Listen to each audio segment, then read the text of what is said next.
Boundless Spirit, pushing the limits of talk radio with Charlene Springer.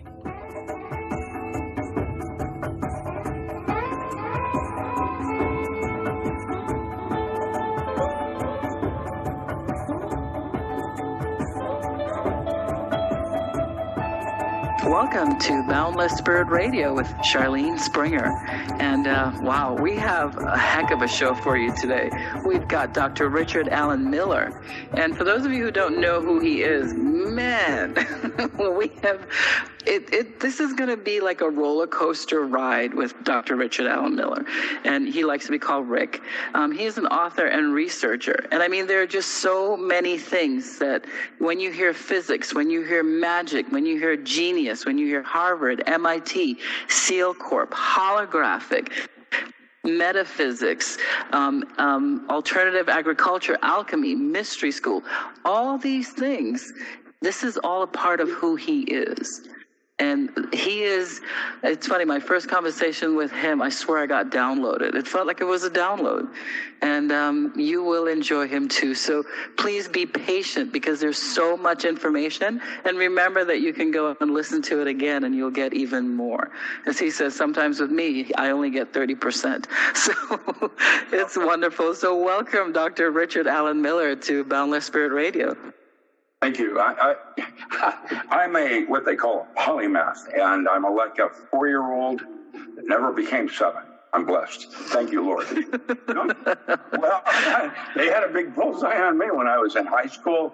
Old man DuPont was there waiting for me when I graduated from undergraduate school at Pullman, Washington State University, and then a roller coaster ride went downhill from there.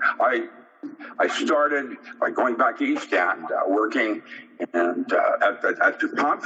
And boy, that's where I got the holographic concept of reality. I was walking down the hall and I looked in this one lab that was open, and there's Gabor doing there was a 3-dimensional holographic TV, 1966. I saw it.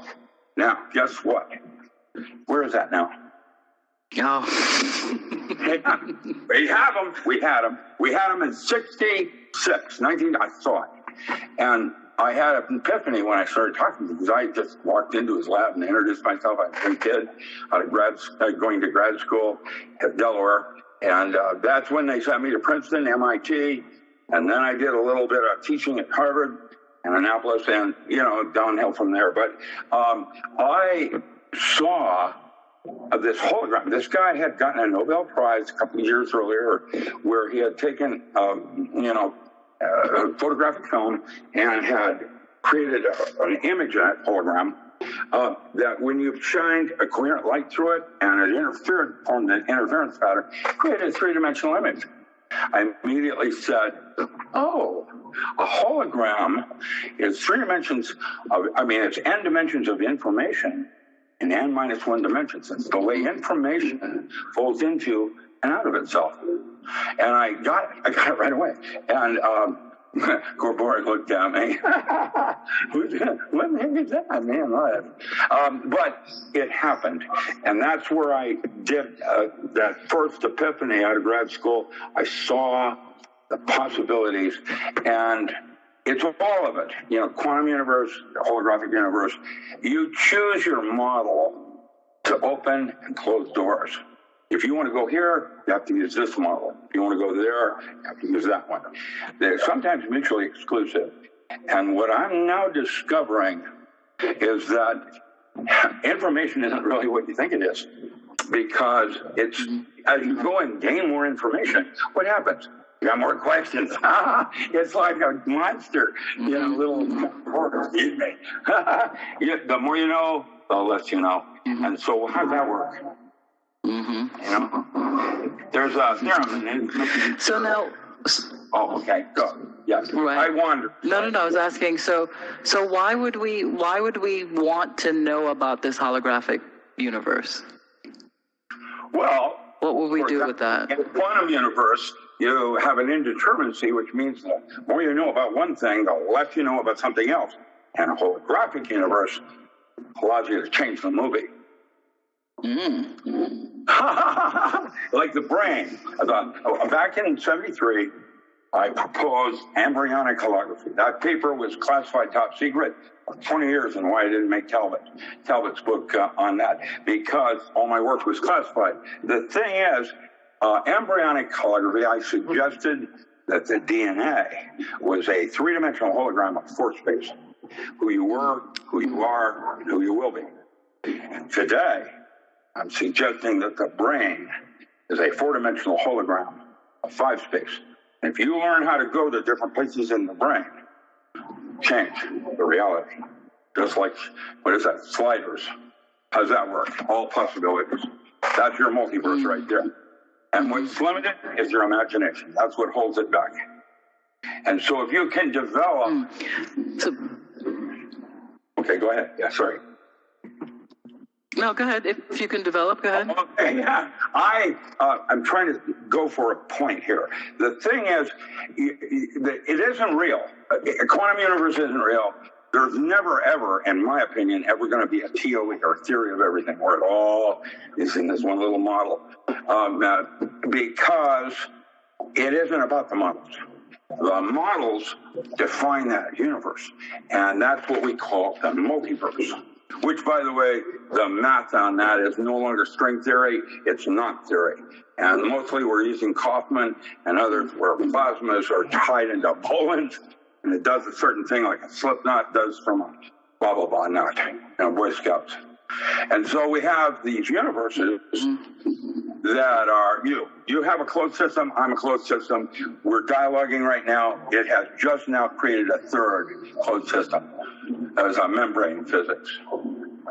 And that's what a holographic universe does, which is different than a quantum universe, which is indeterminacy. And so it's arbitrary. And you choose, what model. You have assumed truths.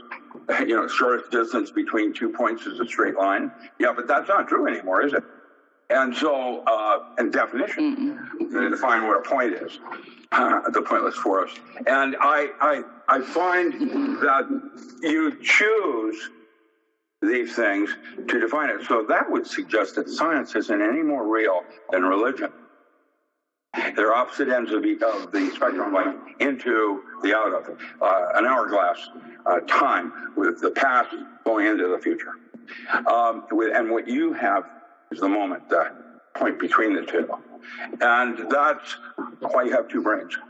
That's why the solar system has a binary, Nibiru, whatever. And then there's the galaxy, a big black hole, well, there's a white hole at the other end of it.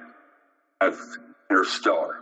I can tell you that we don't know this. What we try to do is imagine a type of universe that would allow you to change the movie, this horror on Elm Street that we're currently all enjoying.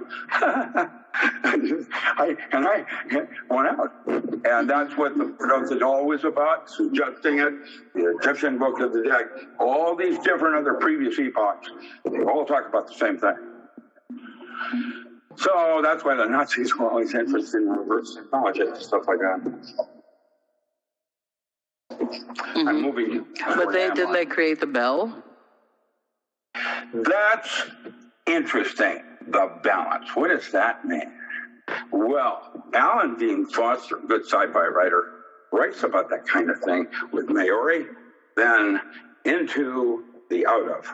That's a very good sci-fi book. And he wrote Star Wars also, some other, Outland, things that, yeah. But Alan Dean Foster lives in Ashland, just down the street. And his writings suggest that, the book starts out with a bunch of shamans in Africa and a bunch of demons that are popping out into space from somewhere else. And it goes downhill from there. It's interesting. It's good writing. And I think that that's where we are today. There's going to be a major shift in the way we do business in physics. Nobody has any confidence in it anymore because our so-called peer review are liars, all doing it for money. And chemtrails come to mind, and Fukushima and all the rest of it. It's crazy. And I don't have answers in that regard. I'm a nerd, but I can tell you that I'm going to change my movie.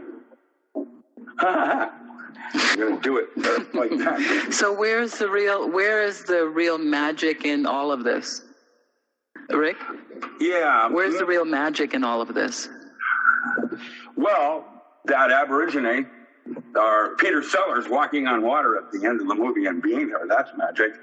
He didn't know he couldn't do it, so he just did it. That's where magic lies. Magic is an art form. It is the art of changing consciousness at will. And that is a proper definition, like laser man is sleight of hand. Well, magic is sleight of mind. And what you're doing is shifting your consciousness from this part of the brain to that one over there, and the projection changes. Now, meditation is one altered state that all saints in history have suggested is critical, training the mind. But that just takes you to bliss states. And there's other places besides bliss. Okay. So with that said, I would like to use altered states as a tool in a toolbox for my evolution of consciousness. When I watch a woman rip a card across, just rips it off to save her daughter in a burning automobile, that's not possible with physics, because her bone in her body is not as strong as that steel. How can she do that? Not possible. But everybody gets it because you've seen it. You've seen an ant carry 10 times its weight. You have seen, if you go into this place here, paranoia, it does these kinds of things. When you go to those places over here, leaking, whatever, it does those kinds of things. They're all different tools that, when used with conscious volition, allows you to evolve to the next level. Timothy Leary, in his book, The Varieties of Psychedelic Experiences, Bordeaux the Doll, talks about the Buddhists and the reasons, 4 reasons the Buddhists have for getting high, and only one of them was for recreation and escape. And now there are scientists writing on psychedelic healing. The fact is, our new pharmaceutical trade is moving towards psychedelic mushrooms for healing of cancer. They are? Yes, ma'am. That's Neil Goldsmith. He's out of New York. He does the Poetry Science Talks in New York City, and originally was editor of Omni magazine. And it's a promise of estrogens for psychotherapy, spiritual development. Now, that's Neil Goldsmith. He's got 3 PhDs. I'm going to say that there's a lot going on. The medical profession, how does that work, man? That's a bunch of witch doctors doing scripts so they don't have to deal with you. I remember when my dad's surgeon would come home for dinner. What has happened to medicine? It's terrible. Your doctor doesn't know you, doesn't care about knowing you. What he wants is repeating business. That's what scripts are about. And instead of seeing one person an hour, I book 6 of them and make 6 times the money. That's how that place works. And I watched it. I watched it with Seventh-day Adventists. I chose this man and slung a raw for meds. And the place was crazy. And dentistry is the same thing with root canals and the rest of it. It's a shame. And I want something different for me. I'm going to say, by the way, that 90% of all healing is in the mind's eye. You start with water in your belief system is what makes you ill or sick. And that's why there's a distinction between intent, which you actually end up doing, and purpose, why you're here. Once you get that, you know where the track is in the line of the road when you're racing your sports car. I'll tell you, that's how it goes. It's called flow. We like flow. Flow is a good word. Yeah, we like that's like we like doing a bunch of slug singing. I got it. I'm reminded of a weird. So now, so Rick, talking about intent and flow, how do we get to that point? Because you say we all are capable of creating this magic and making things in our brain. So we're talking about pharmaceuticals. That's one way we could do it. And and you talked about meditation, but you still didn't say how do we do that? Yeah. Jesuits used to whip themselves into a frenzy. Oh no. Well, that's what they did, man. It's all different roads to Rome. Sebastian, pain is good. crazy. And pain lets you know you're alive. The thing is, how do you do this? Well, that's why you're here, to discover how. And it's not, you don't get there. It's a process. It's about the journey. Simon says, we can go halfway to the door. And everybody focuses on the door. That's the goal. But you never get there. Why? Because by definition, because the door keeps moving. Yeah, well, that's no, you get going halfway, but and you get incremental, closer and closer, and that's analytic over digital. The thing is, you have to realize that it's like that sleight of hand. Hey kids, look over here. ISIS hitting a bunch of people in our eyes, all shipped over there, and meanwhile, while he's doing that, he's picking your pocket. And well, that's sleight of hand. Sleight of mind is the same thing where you use consciousness. And I can tell you that your upper brain, the one upstairs that you normally consider the mind, it's not. That brain is to make all your beliefs true. I wouldn't have seen it if I hadn't have believed it. It's the gut, where you're outside space-time. And that's no longer you are what you eat. You are whom you feed. And everybody down there is a habitat. It's a bunch of things, good, bad, and ugly. And they're all necessary. Because a bad thing has its purpose, like a nematode in the root of a plant, hold oxygen and the exchange ratio of potassium. So with that said, you can understand that everything is in balance as is to function and move to the next level of information. And so what you need to do is listen to yourself. Religions would say, it's in the Word. No, it's not in the Word. It's your response to the Word. And that's the difference for every single person on earth. And that would suggest that religion is basically for fellowship, to reinforce a belief system that you find comforting and true for you. Now, I don't wear sweaters in the middle of summer. Like a belief, you can fold it up and put it away because it's not appropriate. And when I taught SEALs how to change a belief system like they would a pair of clothing, that made them the next level of ability in terms of how they could fit into survival and so on. When you can make your mission your purpose, you can't fail by definition. And everybody's going to have to listen to this 3 times before they get the full money. Because when you talk about SEAL, you're actually talking about when you worked for SEAL Corps, because you were training Navy SEALs? Yeah, I was team number 1, and then I trained 2 and 3, and then the SEAL program changed. And when it changed, it got from quality to quantity, up, and muscle, and rather than wiggling their ears. Most of the SEALs were like me, polymaths. And we could do a number of different things. And when we worked as a team, scary is as scary does, my mom always said. And last man standing.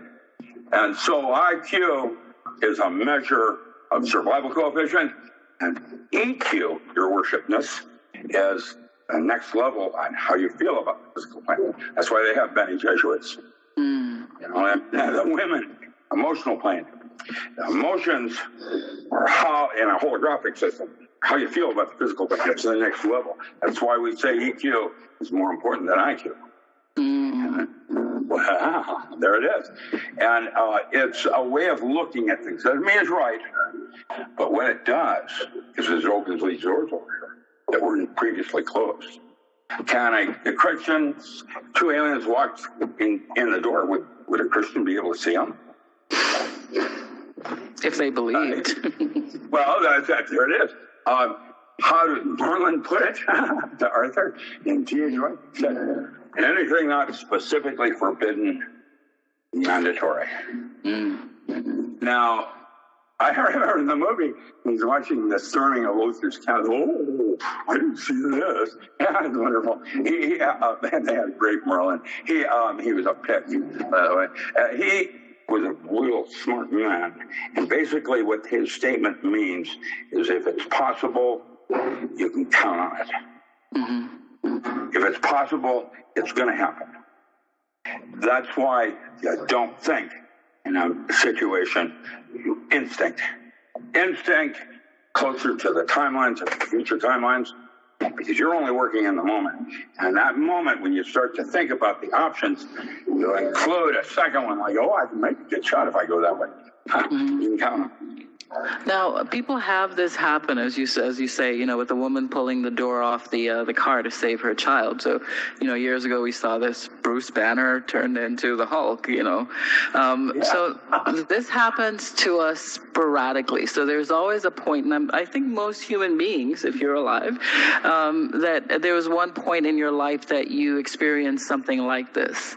I mean, I remember a time for me that I was at a hotel near a beach in Europe, and in the middle of the night, I thought I was dreaming the next day, because I remember jumping up in the middle of the night and killing a spider that was coming down on me, and I was sound asleep. So the next morning, when I saw the spider dead, I'm like, oh, I guess that was not a dream. So then what happened there?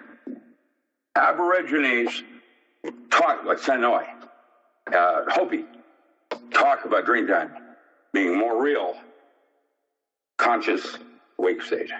Has more content. This is the dream, not the sleep. You go home. At the moment of death, there is a 3.2 ounce weight loss in the body. Well, that's just the bar color. It came out of Egyptian, but it's literal. There's a literal physical analog. At the moment of death, there's a physical weight loss. What is that? Well, Sir Roger Penrose talks about structured water and a microtubule, and your chi, a surface thing on the surface of your body, interfacing with this reality. It's an interface like structured water, touching anything. Jerry Pollock. But basically what's happening, you go home every night when you dream. Not those dreams are REM sleep, but lucid dreaming, and there's measures on that through Stanley Krippner, Maimonides Dream Labs, Dream Telepathy, Andrea Puharich, Stanford Research Institute. This is the areas that we were going into. Krippner was my mentor, and Puharich was the person that taught me, and I ran MRU after SEALs. And I'll tell you what, I do know that the whole thing is you are basically, how do I put this? This is only Territorian's expression. You are basically going in and out of at least 1,000 altered states in 1 minute. That's why you have reaming consciousness. Once you learn how to focus and train the mind, that's what the saints say, meditation. Now you can put psyche into matter and make it so. And that is, just blessing the water will kill a vampire. It's a belief system, man. And so you use your beliefs as tools to get your purpose done rather than intent. Intent is what actually happens. That's what an AI Minority Report can predict before you do. It can run through all the possible calculations, know what you're going to do. Not now, today, third generation D-Wave, but 28 minutes before you do. And the thought just arrested 400 Palestinians on future crimes. There they are. There you go. But if you do purpose, slightly different, no karma. Now, the computer doesn't feel joy when it beats you in the chest. Can't go there. And that's why you're trying to go from here to there. From intent, what actually happens, why you're really here. And I am now awakening myself, telomere is a change in my body, because time is a duration of consciousness. It's not real. In the systems I use, time is how did I put it once? Oh, yes. I wrote a paper called Time Distortion, or I never knew there were corners in time until I was told to stand in one. You get the big picture. It's not real. Sacred time. I teach SEALs how to change their perception of time using breath control. And now their martial arts become paranormal.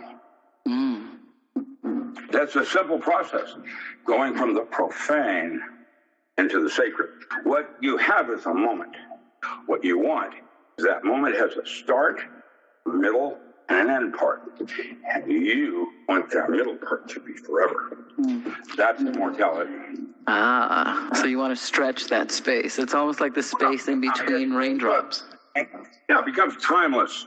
That's like lovemaking, laying in bed, just talking to your partner about something, and just time. It's not about time. You're not relating to it like time. And guess what? It can be proven that it isn't happening then either. Tick tock, tick tock. Reminded of Captain Hook. I kind of believe now that this is the direction of actual physics. We're studying these things. Right now, I wrote a book on ESP as a form of self-hypnosis. There's an altered state, very explicit, right there, where your ability in guessing is 400 times where you are here. See, the conscious state has a very limited set of laws. Statistical inference and probability. But altered states don't work that way. They have their own laws. And you're moving from one to the other, back and forth, just with your mind running around and racing from my every word. So, when you talk about like being able to get into the altered states. I mean, if you saw the movie Altered States from many years ago, and you see all these newer movies that talk about once you cross over into those spaces, yes, you have, great things can happen, but then there's also that other side of it. So saying yin yang as opposed to it being without duality. What are your thoughts there? If you use the model that we're currently adapting cavitation models at MIT, Mark LeClaire for cold fusion, Rustum Roy, Penn State with homeopathy, Gary Pollack, University of Washington, exclusions on water. If you look at cavitation, what cavitation is an hourglass where the sand is flowing from one side to the other, like your two brains. Memory is time. Okay, time is the way you store memory. And it's not real in that sense of it because it's in a moment. And that's Carl Sagan.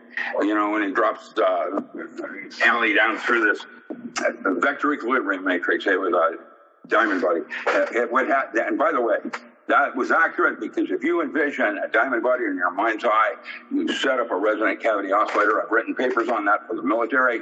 The sacred geometries do other things besides set up water and cymatics. You cannot stop with that stuff. Video feedback systems. And these envisionments in your mind's eye is a microverse of a multiverse, just like the habitat in your gut is the solar system and the galaxy that you're currently chunking in from one level to the next. And that's why I now would say that diet is different for each of us because you are no longer what you eat, you are whom you feed. And if you want candida and molds and yeast around your armpits, sugar is your huckleberry. And that's how it is. And everybody's different because they metabolize those sugars differently. Type 2 diabetes. So I'm now getting a sense of how each of us has our own path to God, that we use religion and science as a closed system, i.e., the inner orders of most all of these lodges, the Republican Party and everything's got a magic lodge in it now, that those lodges are the method of science with the aim of religion. And that is the into the out of, Pounding Foster again. The idea of a single drop of water falling from the heaven, and when it hits a pool of water, there's several things that happen. And one of them we noticed is that the bubble pops back up into the air, but it is no longer a drop of water. What it is a bubble. Exclusion zone that has trapped the medium that it was falling in here, and its cavitation inside the torus, into the outer, it's twisting. And that is what you're doing with your two brains. That's what that hourglass is doing with the sand. So when you talk about two brains, you think our upper brain, the mind, is our one brain, and then the physical brain that we have here. Right, this is the second.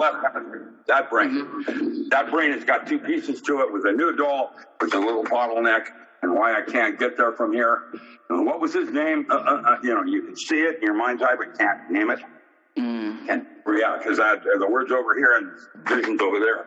And so you got a crossroads, and that's what the brain does. The upper brain, the lower brain, the most important one, the gut. I mean, we're just now starting to understand that there's something else going on here, and that there's a relationship between your stomach. That's why dogs are closer to the spirit. You know, in that movie, As Good as It Gets, and the gay guy comes up to him, and he says, "Why does my dog love you a little more than me?" He says, "Because I feed it bacon." I loved it, man. That's because of dogs with a gut, where we have been trained to ignore it. Well, no, you've been trained to ignore it. I'm a little kid. I got it. So then how does this all lead to... Rick, you talk about coming with purpose and intent, right? So how do we get to our purpose in using this magic then? Well,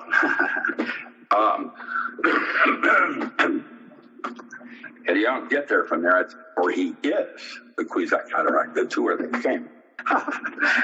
Let's see. That's different how talking about Baron Harkonnen, Emperor, creepy stuff. Frank Herbert, I loved him. You have to understand that everybody's different, and all of us have our own art form. Even if you or I are both doing cross-hatch and stippling, it's going to be different because we each of us have a uniqueness. That is the uniqueness of being human and the diversity of us.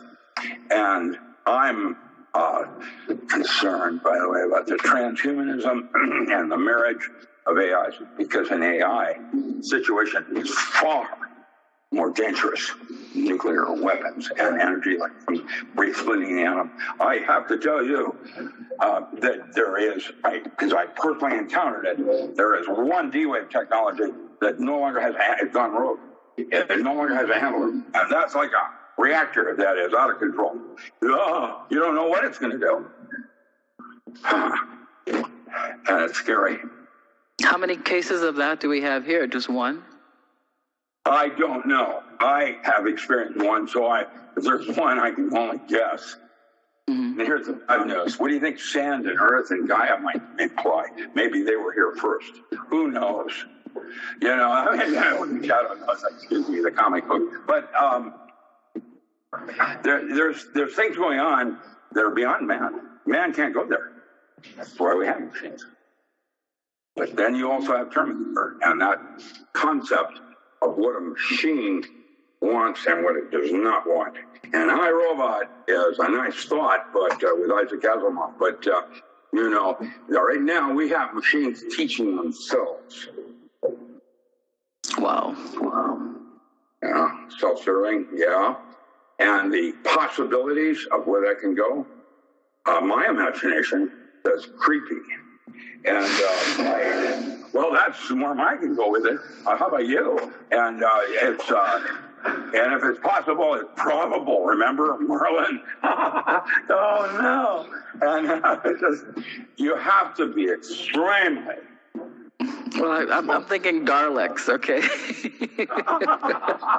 Yeah, there you go. No, come back now. Yeah, I watched.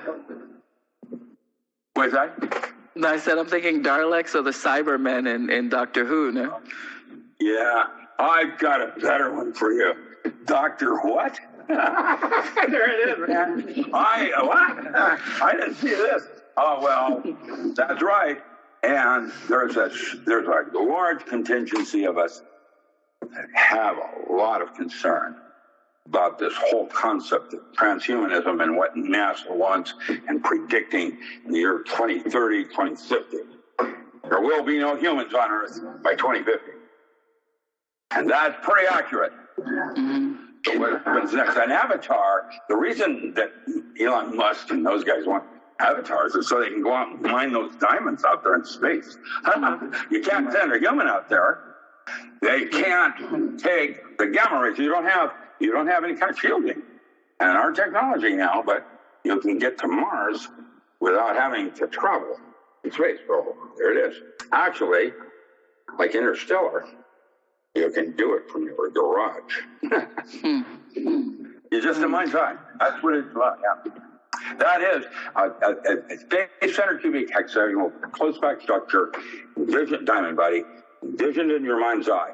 I wrote 3 books that are unpublished on that for the military, called The Diamond Body, Electromagic, and Yogatronics. And out of it came Stan Tenen and Procter Gamble writing on the Mayru Project and others.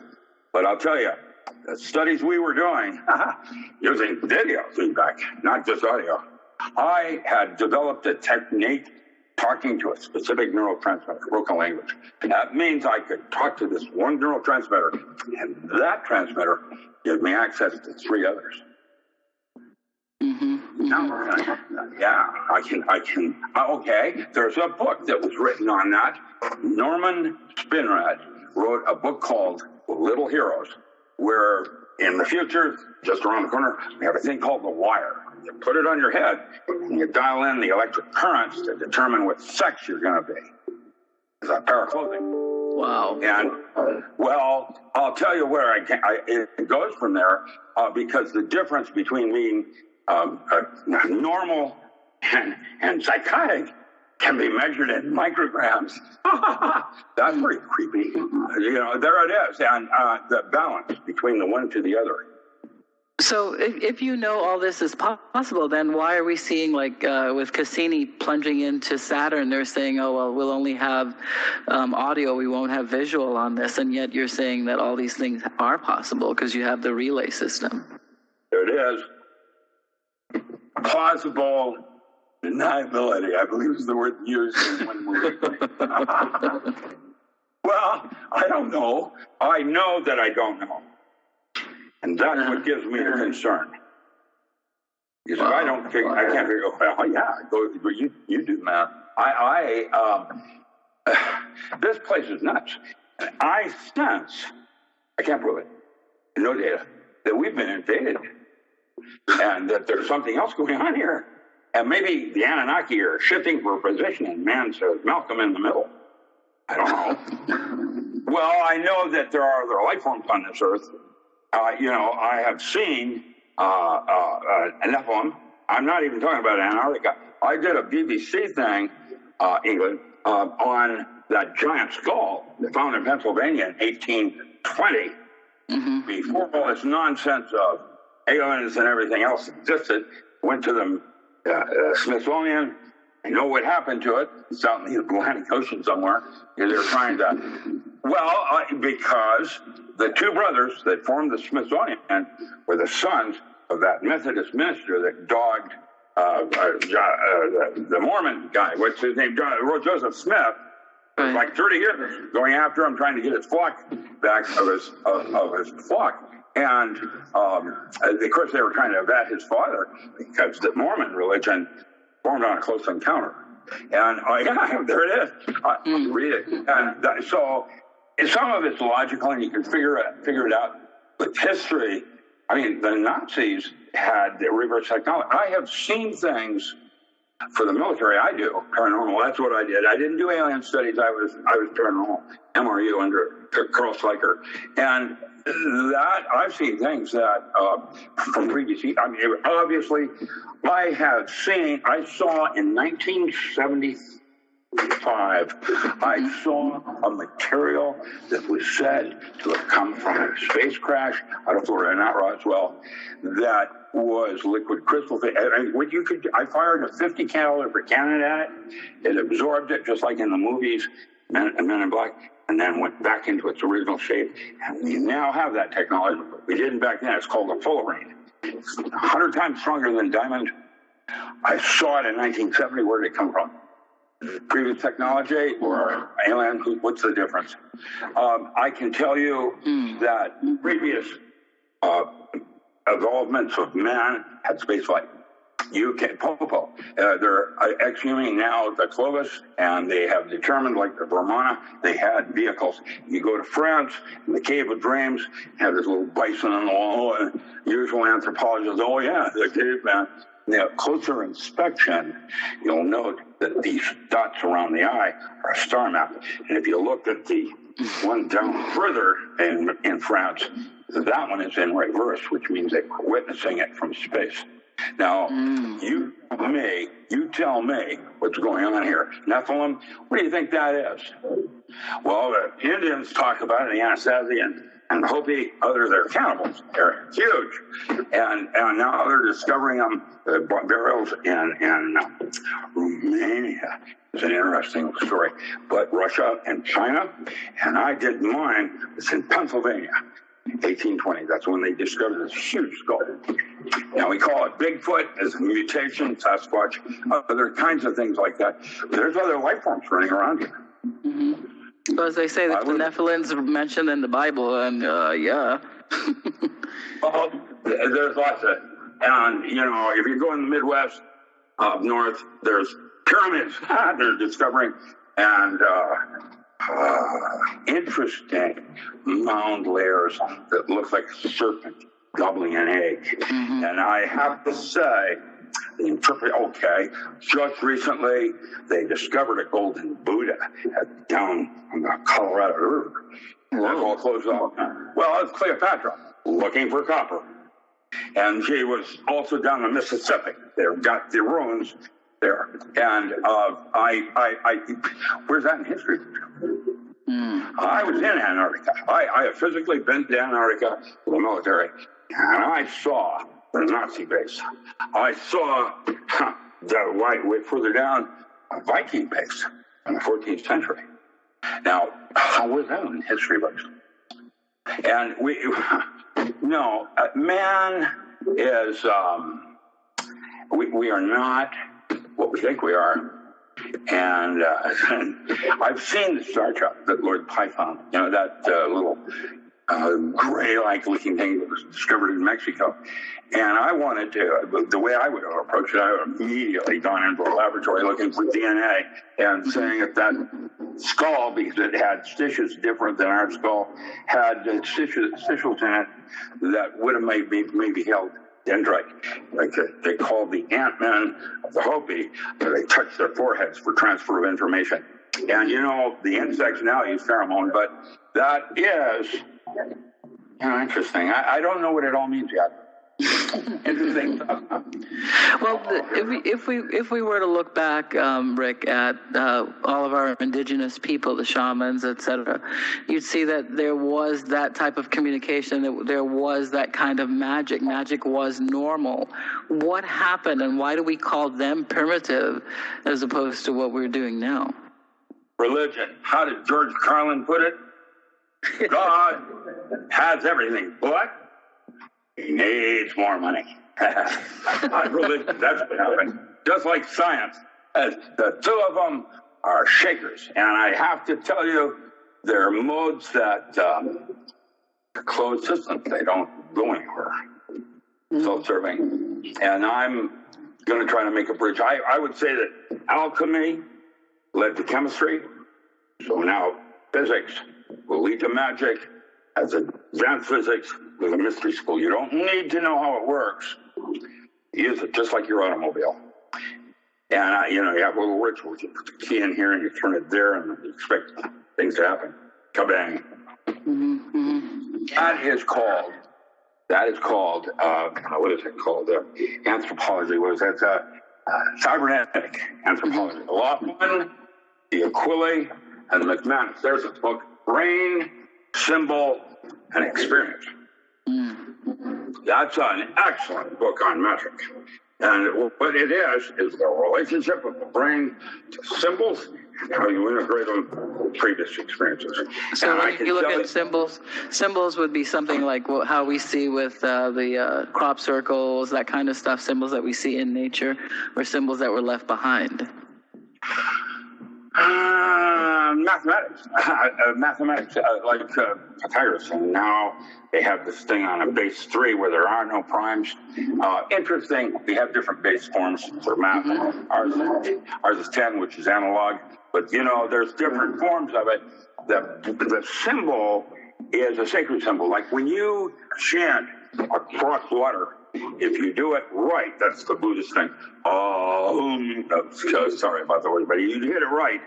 What happens is that vibration causes the water to vibrate in a closed system, and it creates sacred geometry. And I think the Earth is doing that, and that's what causes crop circle.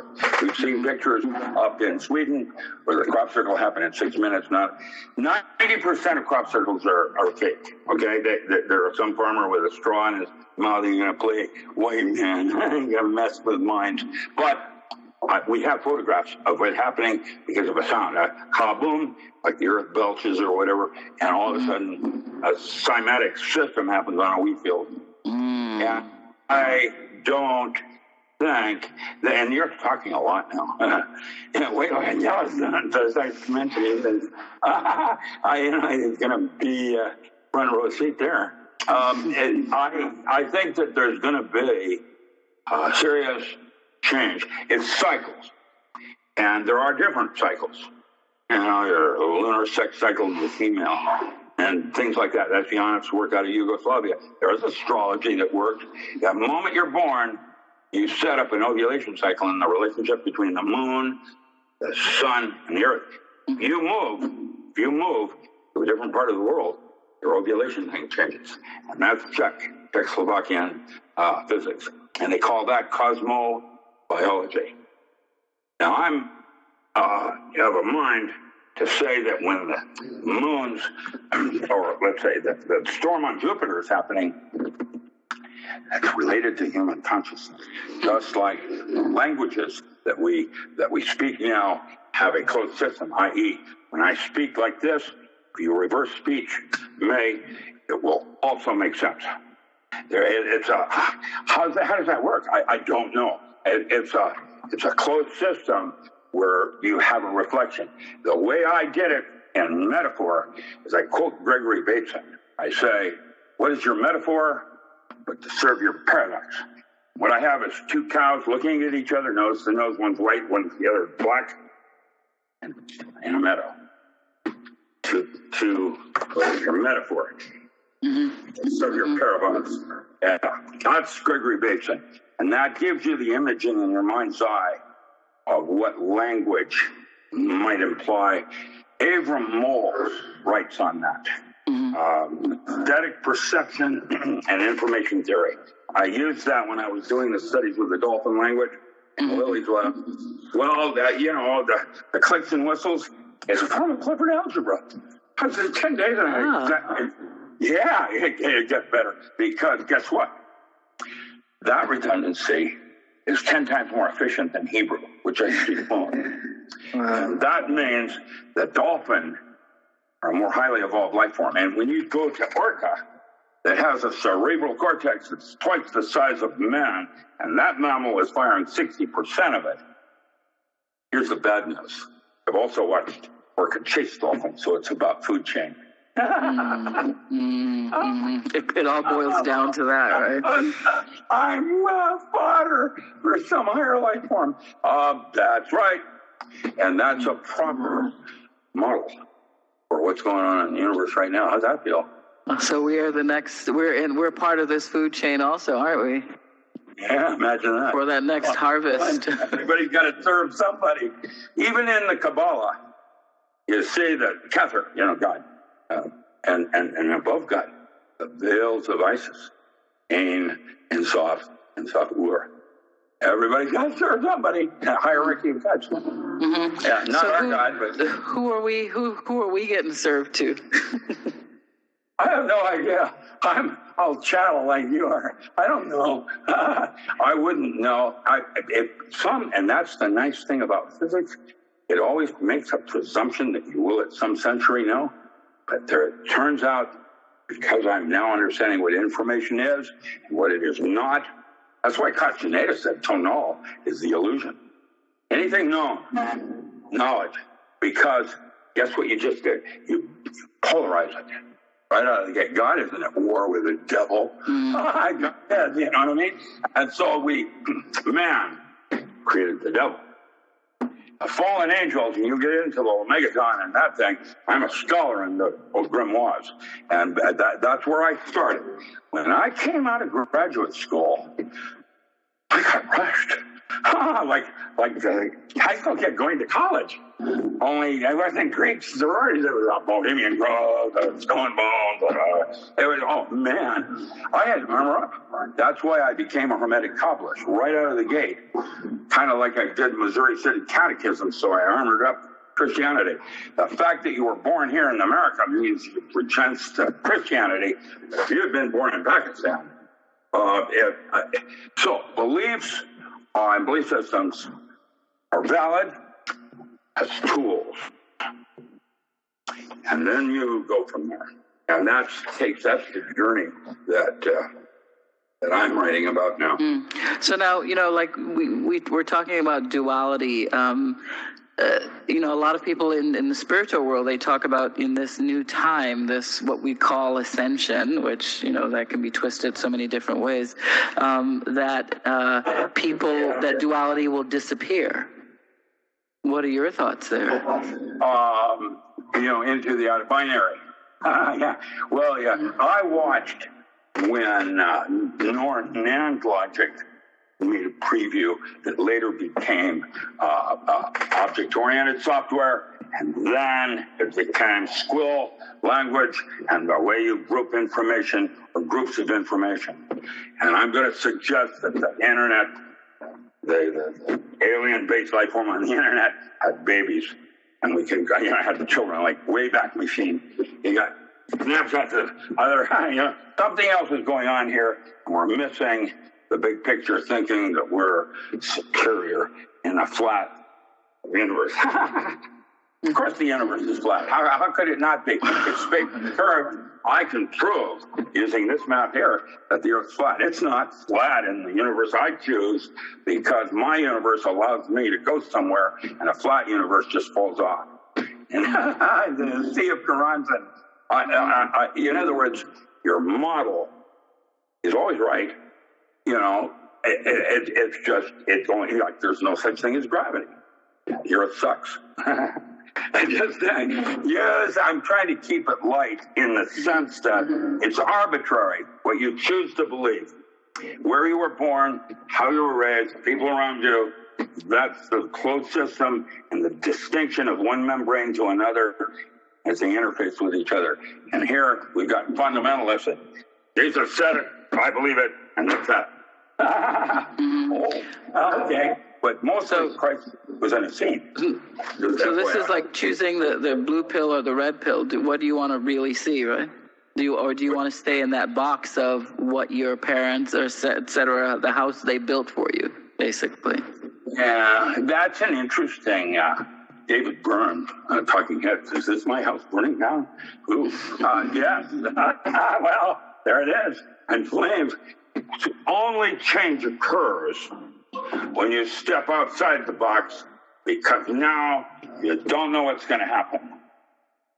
And that's why you have fear. That's the first enemy of man. When you're inside the box, everything's, controllable. Good luck with that. Control in Jungian psychotherapy is considered a fantasy. Not real. You don't have control. You have the moment. There it is. That's how and that's the model I use, because when I went from deep physics into studying with Kubler-Ross and James Hillman, it opened the other side of the Kraken. And now I've got something I can go for because it gave me balance. Most visits are, I grew up. That's why these people were interested in me. I had the possibilities, and you do too. I'm not any big deal. What I have, what they're going to discover this, is I have dendrites on another level of information. It's the same. Any human can be like me. I can tell you how to do it too. Kirsten and Shaw talk about that. That's a present. Anterior pituitary hormone, you squirt it up your nose. Yeah, we'll talk about that in the woo hour, the second hour. Yeah. Yeah. Drugs are us. Meds. The thing is, there's a place you can go with yourself, and what you envision God is only halfway to God, and that's what you're capable of doing. And God is, by my definition, unknowable at any century. There are things now out there. That's a good sci-fi movie. That are not knowable at any century. It doesn't work like that. It isn't about information. So, how do you find that? How do you work with that? I don't know yet. Stay tuned. That's what I'm after right now. I'm trying to articulate something that does not yet have a word. And I know it. So I said I can feel it. It is. Everybody can feel it. I like your chill in your back. You get that chill. Yeah, that's dimethyltryptamine. That means you have control of your brain, even though you didn't know it. You can cause that chill to be released at any given time you want. With a little bit of practice, you can do it even better. And there's a whole bunch of them. You just need to know how to listen to what sound, one thing over another. And once you've learned how to do that, inner dialogue, it all changes. Because it kind of feels like duality is that quantum life where you go, okay, well, cause and I want to say causing, right? So when you're looking at that, then how do you move from quantum to holographic in that sense? Because we think a certain way and we have certain belief systems. So we think that everything that we've learned, as I said, the house that our parents built, that we've now added to. And, now we have this bunker of stuff. Okay, that's a good question. So Persinger decided he wanted to study the way a saint's mind works, or brain. And, of course, we're limited to how we do that. We use electrodes, single gain amplifiers, biofeedback. We measure the alpha, beta. And Persinger discovered that the brain of a saint, someone that's been meditating for 30 years, quite different. And there's the papers out on enlightenment, maps of enlightenment, and physical analogs. And we, all of us, want to get there because we started our meditation too late. I'm 73 years old. I'm only going to put 30 years of meditation into it and get things done. Well, you can get there quick using brain drivers. That's what I use with Navy SEALs. Frequency following function and brain entrainment. And you can train the brain quickly. Now, it's not as good in meditation. It means you need reinforcement periodically every 40 years. But I must not tell you, I was initiated by Sharon saying, I do go to such kind. I leave my body and soul travel distinctly different than astral projection. And you do that death place where you go back home again. And when you sleep, in dream state, when you die, near-death experiences, and here it is, the Shabbat sound current. And the Shabbat or sound current here in the right ear, that's the Upanishads, voice of the silence. You want to read that translation. Blavatsky or Foley, there's lots of them. They've all done. But the thing is, it's a sound current. You hear something, and it's not, it might be tinnitus. And what you do, you Simran. You train, you put the mind into a mindless thing. And to do that, then you do bhajan. Listen. And that's the system that came out of the Upanishads. And I use that system personally, and I can tell you it works, and I can get there quick. I get to the same place took the same 30 years. I can get there in 2.5 years. And now, those are toys, enhancements. And like all toys, the lessons aren't that good. And you do have need for reinforcement because it isn't quite as precise as a sink might have it. That's why they make distinctions between pure Vilayat and Charon sink. Now, the fourth line and fifth line. Smoke pot one. The second one, he was Prime Minister of India. When he looked me in the eye, chose me for initiation, he said, personally, moment of death, that he personally would be there to take me across the abyss. Oh, wow. What do you think of that? Yeah, imagine that, man. Oh, sure, I'll do that. I can't eat anything with a taste of grandparents. And now I kind of smoke pot again.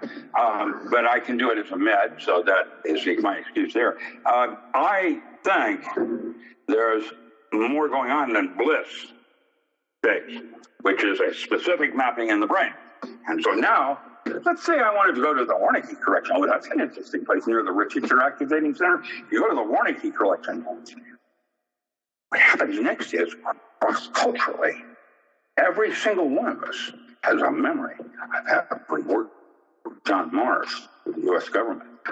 That's called the Mars Project, the Warnicki. Check that one out. Now, there's something else going on here, archetypal. I don't know. I can tell you that I am close, like going halfway to the door, but it's been a wonderful, rich journey in the travel. I cannot begin to tell you how blessed I feel I am. Just having the experiences that I have. I haven't even been to the Virgin Islands yet. That's Andy Warhol. I would love to do that someday and do workshops. I don't care. Workshops on Tai Chi or whatever. But Hawaii, I can tell you where it stands, the beaches to go to where you'll be able to swim with dolphins. They have dolphins there too, like they do in Key Largo.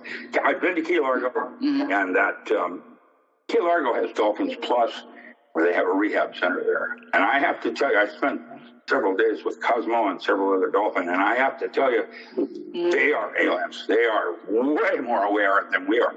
That dolphin, when he pulled me through the water, knew without his hands, I had no clue that I didn't have a real arm. It's no bone in. Well, no more one hand. But you can't tell. I can't pick my nose. There's certain things I can't do with it. The dolphin did that, and took me differently. And, they're smart. They're way smarter. And we thought with, what was it, that movie that Don Knotts did? Mr. Limpet? Yeah. To use dolphin to deliver weapons, explosives. I stopped that nonsense in a heartbeat. Once I came out of Lily's labs, I knew that man is not the primary life form on this earth. There are at least 4 mammals I have identified that are more evolved technically than man. The very fact that they don't have fire or a thumb is pretty suggesting their technologies went in that direction, because Orca is basically God. It does what we're doing. Yeah, I mean, literally, not our God, but, and we're kind of like a byproduct. And I feel like David Copperfield. Can I have some more porridge, please? I want something more. I got my hands full, and I sense they found that when dolphin had been damaged, that when you put them in the presence of damaged children, that's what Dolphins Plus did, that they both heal faster. How does that work? Interesting. I'm about children. That's because my great-grandfather was Rudolf Steiner's Bloodbash. And I mentor for Montessori Mulder. I've got a 12-year-old right now at Cornell doing his doctorate in chemistry. What probably mentor a kid like that? Oh, we'll write a comic book together. The kid got it. Around his thesis. Yeah, it's going to be a cool comic. Oh, nice. So now, Rick, how can people get more information about you, about your website, your books? How can we find you? Yes, please do, because I am a starving artist. RichardAllenMiller.com, ALN. RichardAllenMiller.com, or Facebook is DocRam.com. I've got a lot of other websites. Those are the two. The RichardAllenMiller.com/shop will take you to the diversity of my books. I have, for example, a 9-volume encyclopedia of alternative agriculture. I was one of Chuck Walker's pallbearers. I have 15 new audiobooks out on metaphysics that I did from 1990 to 2001, where John Mack took my third year and started his alien abduction studies at Harvard. I have been writing in this area for a long time. I work with the military, even as I am today. I'm handlers for Putin. And that's it, because and every time we get some kind of breakthrough in science, the first thing they do is make a weapon out of it. Nuts! I know. What is that? Well, it's a bunch of, beware of the military go. Eisenhower. There's a bunch of insecure men over there, and some of them are like Dr. Strangelove. It's nuts. I have a concern because man is about to enter an evolutionary stage. We have an opportunity. It's not a bad thing. It's a good thing. Everything's going to get, recycled. And this is an opportunity. And how did John Lennon put it? Everything works out in the end. If things aren't working out, it's not yet the end. Beautiful. Well, thank you, Rick, for being on with us. This is Dr. Richard Allen Miller, and you can hear more with Dr. Richard Allen Miller on the Woo Hour. Thanks again for listening. You're listening to Boundless Spirit Radio with Charlene Springer, and we'll see you next time. And again, thank you so much for being on with us in this half, and we'll see you next half. Boundless Spirit goes off the rails. Next up in our members-only segment, the Woo Woo Hour. Whether it's happening on the planet, off the planet, or inside the planet, host Charlene Springer, expert guests, and you dare to go there in the Woo Woo Hour.